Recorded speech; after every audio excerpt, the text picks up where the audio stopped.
Bonjour à tous, aujourd'hui j'ai décidé de faire une petite vidéo spéciale, loin de mes vidéos habituelles sur la critique religieuse, le thème de ma chaîne, afin de vous parler d'un possible, et si c'est le cas énorme, cas de fake réalisé par Ibra TV, le célèbre Ibra TV, dans sa dernière vidéo intitulée « Racketter des racketteurs en Père Noël », entre parenthèses, tourne mal. Nous sommes le lundi 25 décembre 2017, il est 20h passé à ma montre. J'ai vérifié tout à l'heure cet après-midi, Ibra TV a désactivé, chose rare, les commentaires sous sa dernière vidéo « Racketter des racketteurs déguisés en Père Noël ».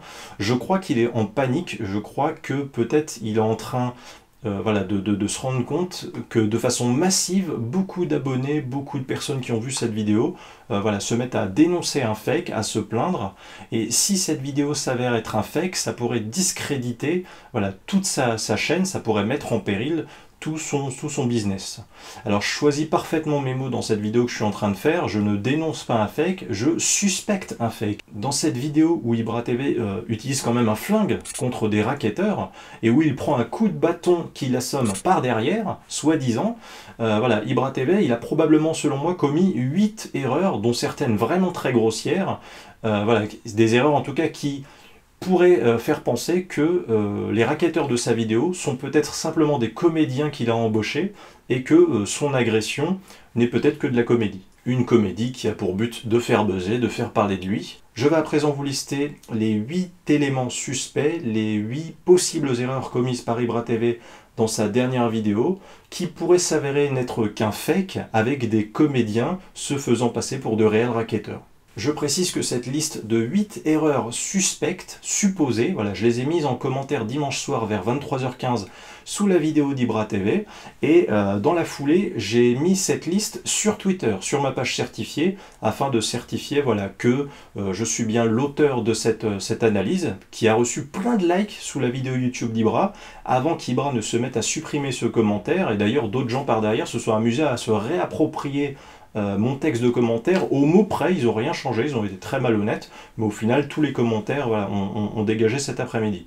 En tout cas, c'était juste une trace, une preuve que je voulais laisser, pour pas que, éventuellement, Ibra TV puisse suspecter une malhonnêteté de ma part, moi qui suspecte déjà une malhonnêteté possible de sa part à lui. Je tiens enfin à préciser qu'Ibra TV m'a bloqué sur Twitter. Il m'a bloqué, il aurait pu répondre à mon commentaire où je soulevais des éléments suspects, et il m'a bloqué, il m'a pas répondu, Ça ne prouve rien encore une fois, il a le droit de pas me parler, il a le droit de me bloquer, il n'y a pas de souci. Je tenais quand même à signaler ça. Premier élément suspect, la vidéo débute par un classique scénaristique. On a son pote Jam, qui est plus petit que lui et moins musclé que lui en termes de carrure, qui passe devant des racailles. Il est donc moins impressionnant en termes de carrure qu'Ibra, et il demande à ses racailles une information, il cherche un lieu, en sortant son iPhone 10, en précisant à ses racailles qu'il s'agit d'un iPhone 10, qui vaut quand même environ 1100 € minimum, il prétexte qu'il a du mal à configurer le GPS de son téléphone. Le plan du caméraman met au centre l'ami cobaye Jam, qui doit servir de victime pour les racketteurs. C'est un plan toujours serré, mais sur l'entièreté de son corps, et pratiquement toujours centré sur lui. Ça a de l'importance, j'insiste sur ce détail, vous allez comprendre pourquoi ensuite. Donc Jam, la victime seule, se fait racketter son téléphone très cher et dernier cri par les 3 racailles au bout de 45 secondes de vidéo, et là, Ibra, déguisé en Père Noël, déboule rapidement dans le champ, et il s'approche des 4 protagonistes. Alors, première possible erreur selon moi, à partir de 1 minute 14, le caméraman va brutalement changer sa façon de filmer jusqu'alors et il va se mettre à dézoomer le plan serré sur les tailles entières des personnes à l'écran, Ibra, Jam et les 3 voleurs, puis il va se mettre à filmer sur le côté par à coup, alors que c'est justement la scène la plus importante, celle où Ibra arrive en train de parler aux racketteurs, c'est à ce moment-là qu'il ne faut pas se défocaliser de ça. Et bien lui il fait ça, et en fait il va reléguer tous ces personnages centraux plus loin et sur le côté. Le caméraman va alors chercher à filmer 2 tiers de vide sur le côté pour filmer le petit chemin vers le haut, d'où doit venir quelqu'un, mais il n'est pas censé être au courant, un peu comme si, là je suspecte, comme s'il avait anticipé qu'une personne devait arriver. Je me permets de suspecter une magouille parce que voilà, il y a une façon de filmer qui tout d'un coup devient inhabituelle et cherche du vide ailleurs. Si ça avait duré une seule seconde, j'aurais pu lui accorder un bénéfice du doute au caméraman et me dire que voilà, il a juste bougé sans le faire exprès, mais il va refocaliser son attention sur la scène centrale et gigoter. Or, il va dézoomer, puis accorder la majorité de l'espace de l'écran à du vide sur le côté et à un chemin d'où doit venir un sixième protagoniste, durant au moins, tenez-vous bien, 8 secondes. C'est énorme, voilà. Avant que ce sixième personnage, donc un quatrième inconnu qui est flouté, après les trois voleurs, voilà, ne se mette à débouler sur la scène, d'abord de loin. C'est très long, 8 secondes. On sent la possible anticipation maladroite et grossière de la part du caméraman qui ne devait pas louper l'arrivée de ce protagoniste, voilà, qui est peut-être un véritable inconnu ou un comédien, on ne sait pas, mais en tout cas, voilà, qui doit avoir un rôle central dans la vidéo puisqu'il va être amené à agresser Ibra. Second élément suspect, à 2 minutes 02, après avoir sorti son flingue pour permettre à Jam de récupérer son iPhone, voilà, Jam qui est la victime cobaye auprès des trois racailles, et alors qu'il restait fixement à regarder les trois racailles, vers qui il pointe son flingue, Ibra va se mettre à regarder 2 fois, furtivement et frénétiquement derrière lui, comme pour anticiper ou donner le top départ d'une chose qui doit se dérouler derrière lui, sans qu'il ne s'y attende, à savoir un coup de bâton par surprise derrière sa tête. Et le secoureur des racailles, celui qui doit mettre un coup de bâton derrière la tête d'Ibra, on va l'appeler comme ça, hein, et bien finalement, voilà, il a trouvé dans la forêt très rapidement un bâton de type industriel, c'est-à-dire pas une branche ou un bout de bois fait par la nature, mais quelque chose apparemment voilà, de bien taillé industriellement. Il va venir derrière Ibra en douce pour lui mettre un coup derrière la tête. Ibra s'attendait-il à la venue de ce sauveur des racailles derrière lui? Je ne sais pas, mais je me pose la question. Troisième élément suspect, dès 2 minutes 33. Alors le caméraman et Jam sont auprès d'Ibra et à aucun moment il ne cherche à l'assister, à vouloir voir sa blessure, alors que Ibra dit de sa propre bouche avoir été assommé. Et ça, c'est une règle anthropologique en général, plutôt banale.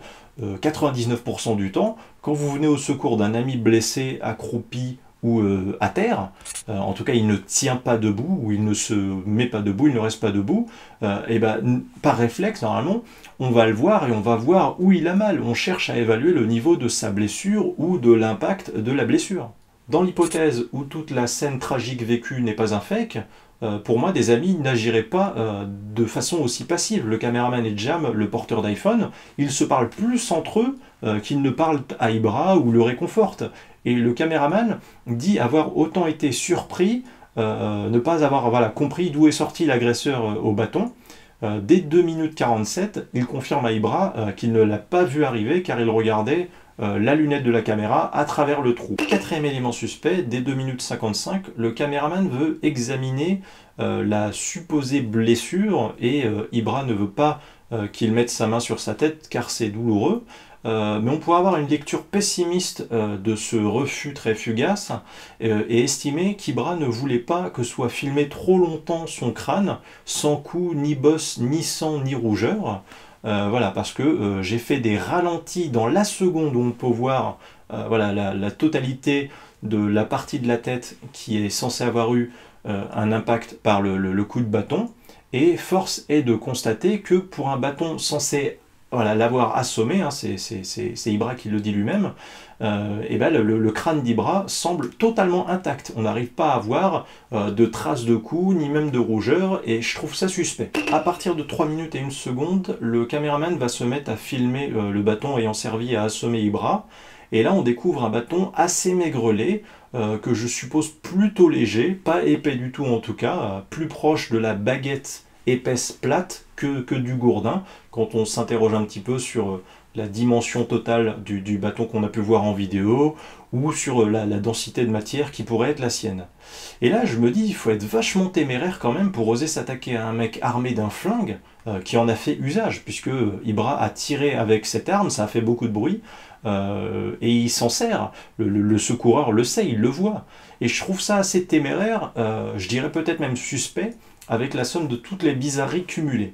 Je connais personne qui oserait désarmer un mec avec un flingue en osant lui mettre un coup d'un bâton aussi peu épais, un bâton quand même incapable de faire saigner ou rougir un crâne en le frappant. Mais bon, là je vais accorder un bénéfice du doute, on va se dire qu'on peut mettre ça sur le compte du courage ou peut-être de l'inconscience. C'était en tout cas un élément que je voulais souligner. Sixième point suspect, alors là c'est celui qui est le plus subjectif. Mais on a beaucoup de recul puisque Ibra TV a fait beaucoup de vidéos. De 3 minutes 10 secondes à 3 minutes 22 secondes, le jeu de comédien entre eux est tellement mauvais que franchement on en suspecte vraiment fortement un fake. J'ai rarement vu une scène aussi mal faite en termes de réalisme dans les dialogues, dans les émotions qui sont montrées sous l'œil d'une caméra. Franchement, Ibra interroge Jam qui lui répond, leurs regards à eux deux sont fuyants et en même temps peu mobiles, leur gestuelle est plutôt insipide, il n'y a pratiquement aucune tendance émotionnelle victimaire ou colérique, spontanée ou percutante dans leurs répliques, c'est vraiment très très faible, je vais vous imiter un peu leur échange rapidement. Mais Jam, tu étais avec eux, tu as vu ou tu as pas vu? Moi, j'étais avec eux, j'étais là, j'ai rien compris. Oh là là, j'étais sonné. Alors viens, on va... Non, non, c'est bon. Et Jam et le caméraman n'ont aucune phrase parfaitement construite ni fluide. On pourrait mettre ça sous le coup du choc, mais moi j'ai peut-être suspecté l'idée que ils avaient mal appris ou improvisé éventuellement des textes tout faits qu'ils devaient dire. Ils arrêtent brutalement leur début de phrase à quand même 3 reprises, comme si un interlocuteur devait les interrompre. Or, personne ne les interrompt. On aurait dit que c'était un scénario récité ou mal récité. J'accuse rien, je soupçonne. Du coup, vous pourriez déduire que j'insinue éventuellement, ok. En tout cas, voilà, j'ai trouvé que c'était une scène très très mal faite s'il s'agit d'un fake. Septième élément suspect ou erreur, à partir de 3 minutes 28, le caméraman dit je suis sûr que tu as un truc dans le crâne ».